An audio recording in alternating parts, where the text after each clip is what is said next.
kita akan memahami dulu apa itu bermain. Pengertian bermain dari Piaget, bermain merupakan kegiatan yang dilakukan berulang-ulang demi kesenangan.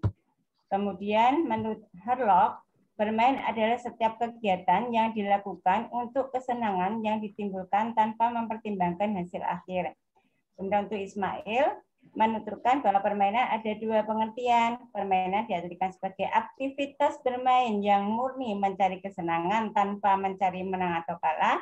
Yang kedua, permainan diartikan sebagai aktivitas bermain yang dilakukan dalam rangka mencari kesenangan dan kepuasan, namun ditandai pencarian menang kalah. Ini dari pendapat 3 ahli.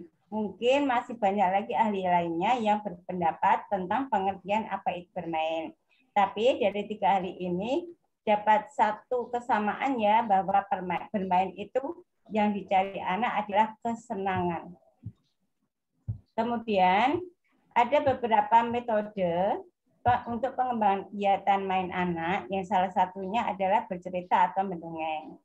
Kita akan memahami dulu apakah itu cerita.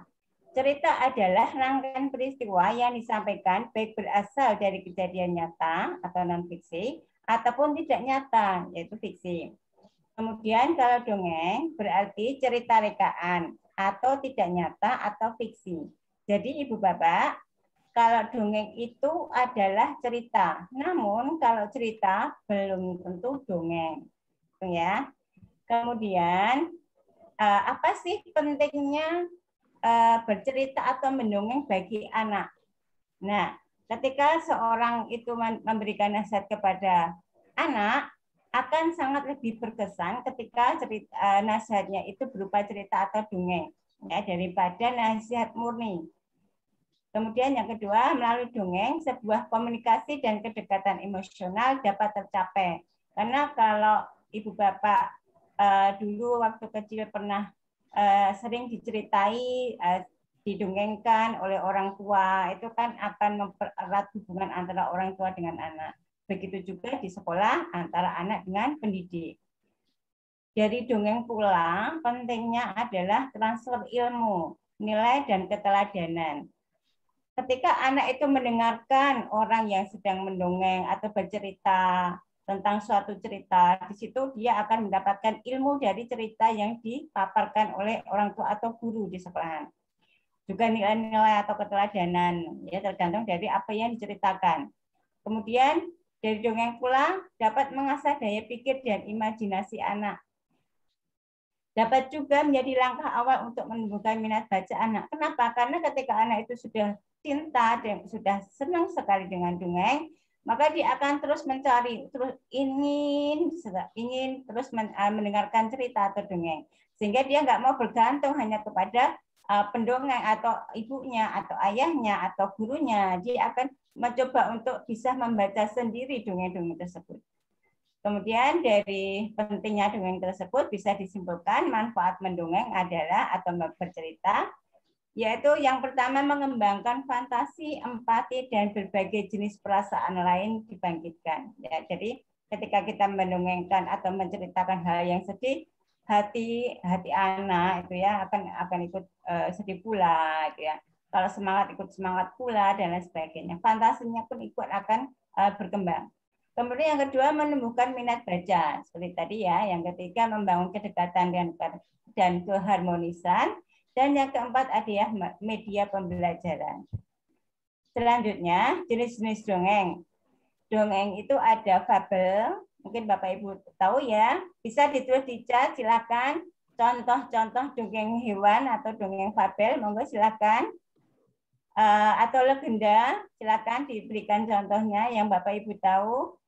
Contoh legenda misalnya Danau Toba, terjadinya Danau Toba, atau lainnya, monggo Bapak Ibu silakan nulis di chat. Kemudian ada mitos, yaitu usaha pencarian manusia untuk memahami segi yang terdalam dari benda-benda dan keadaan. Kemudian ada hikayat, ya, hikayat mengandung unsur sejarah. Hikayat ini misalnya Malin Kundang, gitu ya. Kemudian dongeng yang tepat untuk anak itu yang bagaimana? Dongeng yang tradisional atau dongeng yang futuristik modern. Yang tradisional misalnya apa? Misalnya Malin Kundang, misalnya tentang pelajaran untuk berkata jujur dari kancil misalnya, dan sebagainya banyak sekali ya Ibu Bapak, mungkin di satu daerah dengan daerah lainnya beda-beda. Kemudian dongeng pendidikan itu memang sengaja dibuat misalnya untuk satu misi, misalnya monster gigi. Nah ini untuk mengajari anak pentingnya gosok gigi setiap hari. Kemudian media kita bisa menggunakan berbagai macam ya, berbagai macam media, bisa boneka tangan, kain flanel, benda-benda, alat musik, jari tangan, bisa pakai wayang, bisa pakai kantong kresek dan lain sebagainya ya. Dan media tidak harus mahal ayah bunda, Bapak Ibu. Kita bisa menggunakan apa yang ada di sekitar kita. Ada beberapa teknik mendongeng. Yang pertama, membaca langsung dari buku dongeng. Kemudian menggunakan ilustrasi gambar dari buku, menceritakan dongeng secara langsung, menggunakan papan flanel, menggunakan media boneka. Nah ini yang sering kita lihat. Kemudian dramatisasi suatu dongeng itu pendongengnya atau kita atau Bapak Ibu itu memerankan watak langsung dari dongeng tersebut. Misalnya dia berperan sebagai langsung berwatak sebagai kancil, sebagai harimau, ya suaranya bisa ganti-ganti. Yang ketiga mendongeng. Waktunya 2 menit ya.